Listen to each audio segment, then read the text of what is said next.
কল্পনা করুন, পৃথিবী থমকে আছে, আকাশ ভারী, বাতাসে অদ্ভুত নীরবতা। হঠাৎ একটি প্রশ্ন, যদি আল্লাহর সতর্ক বার্তা বারবার উপেক্ষা করা হয়, তবে পরিণতি কি? একটি মানুষ, একটি কিস্তি, আর এমন এক বন্যা যা ইতিহাস বদলে দিয়েছে। আজ আমরা শুনব এমন এক ঘটনার কথা যা কোরআনে বারবার স্মরণ করানো হয়েছে। হজরত নূহ আলাইহিসসালামের কিস্তি আর পানির সেই ভয়ঙ্কর ওয়াকিয়া। হজরত নূহ আলাইহিসসালাম ইসলামের ইতিহাসে এক মহান নবী।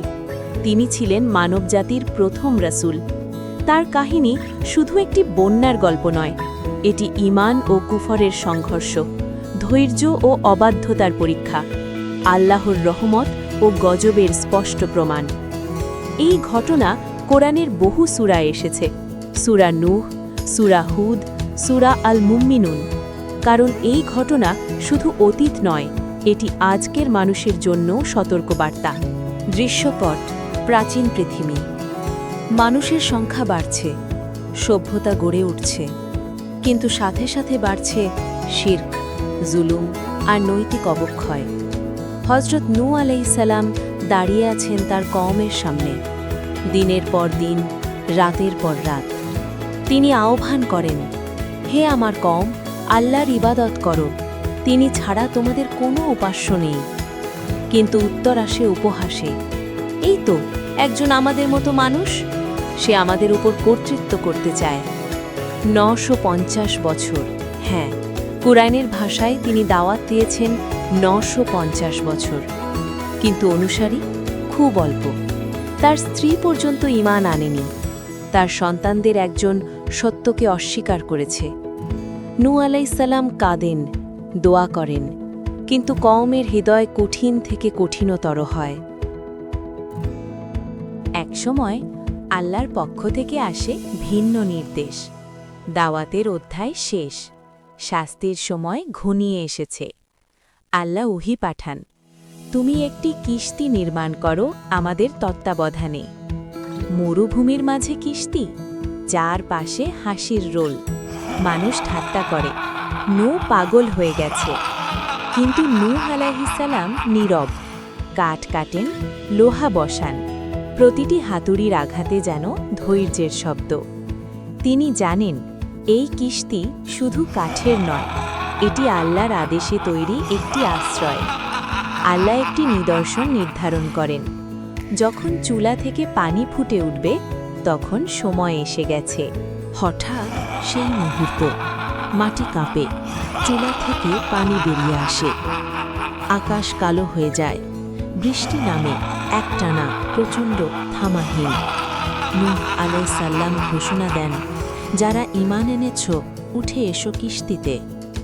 প্রতিটি প্রাণী থেকে জোড়া জোড়া, মানুষ, পশু, পাখি। কিন্তু একজন দাঁড়িয়ে থাকে দূরে, নূহের নিজের সন্তান।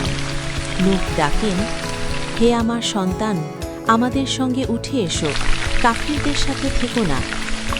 উত্তর আসে অহংকারে, আমি পাহাড়ে উঠব, পানি আমাকে ছুঁতে পারবে না।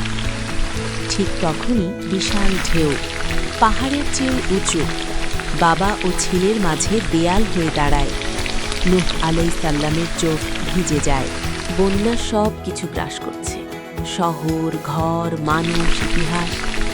পৃথিবী যেন ধুয়ে যাচ্ছে, শুধু একটি কিস্তি ভাসছে আল্লাহর হেফাজতে। কোরআন বলে, ঢেউ পাহাড়ের মতো।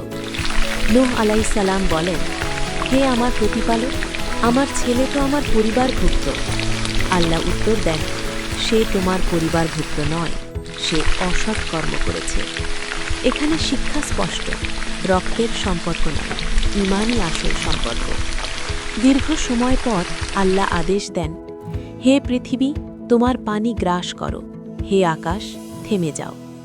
পানি সরে যায়, কিস্তি থামে জুদি পাহাড়ে। নীরবতা, চারপাশে ধ্বংসস্তূপ, একটি নতুন পৃথিবী। নূহ আলাইহিসসালাম কিস্তি থেকে নামেন, সিজদায় পড়ে যান। এটি শুধু বেঁচে যাওয়ার মুহূর্ত নয়, এটি আল্লাহর প্রতিশ্রুতির বাস্তবতা। যারা সত্যকে অস্বীকার করেছিল তারা নেই, যারা ঈমান এনেছিল তারা রক্ষা পেয়েছে। এই মুহূর্তে ইতিহাস থামে আর নতুন অধ্যায় শুরু হয়। হজরত নূহ আলাইহিসসালামের কাহিনী আমাদের শেখায় আল্লাহর ধৈর্য দীর্ঘ কিন্তু সীমাহীন নয়। সত্যকে উপহাস করা সহজ, কিন্তু পরিণতি ভয়াবহ। আজও আমরা নূহের কওমের মতোই সতর্কবার্তা উপেক্ষা করি, অন্যায়কে স্বাভাবিক করি, শিরক ও অবাধ্যতাকে হালকা ভাবি। এই কাহিনী আমাদের ডাক দেয়, ফিরে আসো, সংশোধন করো, ঈমানকে আঁকড়ে ধরো। কারণ নূহের কিস্তি শুধু অতীতের গল্প নয়, এটি আজও ঈমানদারদের জন্য নিরাপত্তার প্রতীক।